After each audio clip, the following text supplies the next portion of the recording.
BBC আন্তর্জাতিক নিউজে আপনাকে স্বাগতম। শুরুতেই সংবাদ শিরোনাম, এরপর বিস্তারিত। গাজা ইসরায়েলে হামলায় শিশুসহ ৫ জন নিহত। গাজায় চলমান সহিংসতার মধ্যে ইসরায়েলের হামলায় ৫ ফিলিস্তিনি নিহত হয়েছেন। আপনি যদি মুসলিমদের পাশে থাকতে চান তাহলে চ্যানেলটি সাবস্ক্রাইব করে ভিডিওটিতে লাইক করে কমেন্টে জানিয়ে দিবেন আপনার মূল্যবান মতামত। এখন বিস্তারিত।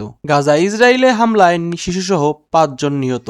গাজায় চলমান সহিংসতার মধ্যে ইসরায়েলের হামলায় ৫ ফিলিস্তিনি নিহত হয়েছেন, যাদের মধ্যে ৯ বছর বয়সী এবং এক শিশু রয়েছে। গাজা উপত্যকায় ইসরায়েলের বিমান হামলায় এক হতাহতের ঘটনা ঘটে। বুধবার ২৯ এপ্রিল এক প্রতিবেদনে এ তথ্য জানিয়েছে। গাজায় সিভিল ডিফেন্স সংস্থা জানিয়েছেন, গাজার সিটির রেমাল এলাকায় একটি গাড়িতে ড্রোন থেকে ২টি ক্ষেপণাস্ত্র নিক্ষেপ করা হয়, ফলে ৪ জন নিহত হয়, আরও ৬ জন আহত হন। বিষয়টি খুব কষ্টের। এই ঘটনা শুনে তীব্র নিন্দা জানিয়েছেন ইরানের সেনাপ্রধান।